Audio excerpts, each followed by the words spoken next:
میرے نبی نے فرمایا اویس جائیں گے جنت میں لوگوں کے ساتھ، لوگ تو داخل ہو جائیں گے جنت میں اور اللہ کی طرف سے اعلان ہوگا اویس کو روک لیا جائے۔ اب جنت کے دروازے پہ پہنچ کے آیا حکم روک لیا جائے تو وہ پریشان ہو جائیں گے، کہیں گے یا اللہ مجھے کیوں روک لیا؟ سبحان اللہ تعالیٰ فرمائیں گے پیچھے مڑ کے دیکھو۔ جب وہ پیچھے دیکھیں گے تو جہنم کے لوگ کھڑے ہوں، تو اللہ تعالیٰ فرمائیں گے اویس تو نے ماں کی خدمت کر کے جو مجھے خوش کیا، آج تمہیں اس کا پروٹوکول دینا چاہتا ہوں۔ یہ جہنمی کھڑے ہیں تو انگلی کا اشارہ کرتا جا، آج تیری توفیق لاکھوں انسانوں کو جنت میں ڈالوں گا۔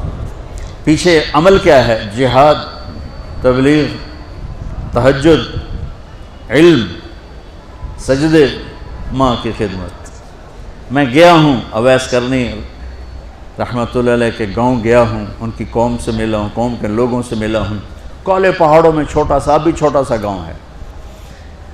آپ نے کہا عمر تیرے دور میں ایک شخص آئے گا جس کا نام ہوگا اویس، اور وہ قبیلہ ہوگا مراد، اور اس کی سب کاسٹ ہوگی قرن، اویس بن عامر۔ وہ آئے تو تو اور علی اس سے دعا کروانا، تو اور علی۔ ابھی تو امام علی کے میں نے واقعات آپ کو فضائل سنائے، اور عمر، میرے نبی نے کہا میرے بعد کوئی نبی ہوتا تو عمر ہوتا۔ عمر میں نے جنت میں محل دیکھا، میں نے پوچھا کس کا ہے؟ مجھے کہا گیا قریشی کا ہے، میں سمجھا میرا ہے۔ میں جانے لگا تو مجھے کہا گیا یہ تو عمر بن خطاب کا ہے۔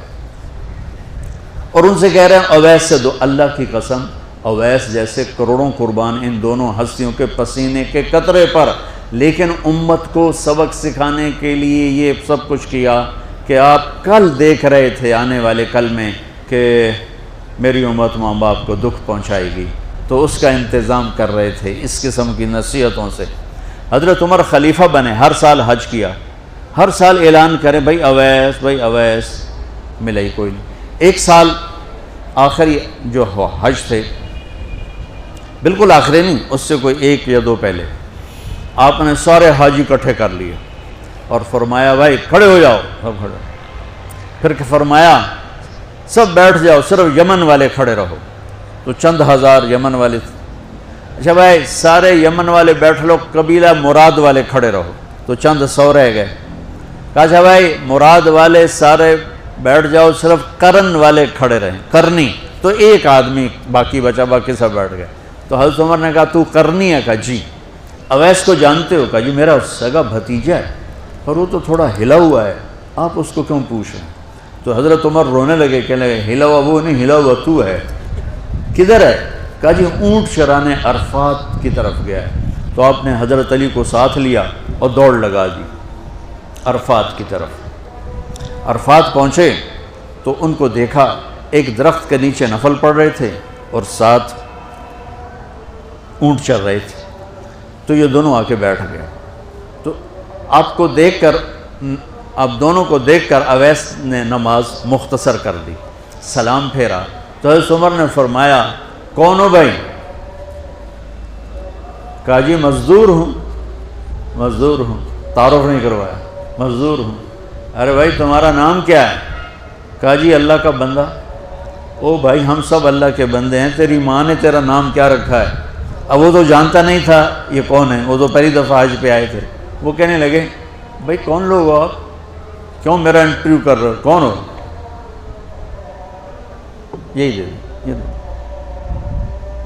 کون ہو؟ اس پر حضرت علی نے فرمایا کہ اویس یہ امیر المومنین عمر ہیں اور میں علی ہوں۔ پھر ان کو کرنٹ لگا اور وہ معافی مانگنے لگے کہ میں تو آپ کو جانتا نہیں تھا، مجھے تو پتہ نہیں تھا۔ تو آپ نے فرمایا ہمارے لیے ہاتھ اٹھا کے دعا کر۔ کہ وہ کیوں؟ کہ ہمیں ہمارے نبی نے فرمایا تھا کہ یمن سے ایک آئے گا نوجوان اویس، اس نے ماں کی خدمت کر کے اللہ کو اتنا راضی کیا ہوا ہے، جب وہ ہاتھ اٹھاتا اللہ اس کے ہاتھ خالی نہیں لوٹاتا۔ یا آپ نے اس وقت حضرت عمر سے فرمایا کہ عمر اس لیے دعا کروانا کہ جب وہ یوں کرتا ہے تو اس کے ہاتھ خالی نہیں آتے۔ تو حضرت اویس کرنی رونے لگے، کہا جی میں آپ کے لیے کیسے دعا کروں؟ ہے نا، تو اللہ کے نبی نے کہا. تو اتنی بڑی ہستیوں کے لیے دعا کرنے والے چھوٹے، جن کے لیے دعا مانگ رہے ہیں بڑے، پیچھے عمل کیا ہے؟ ماں کی خدمت.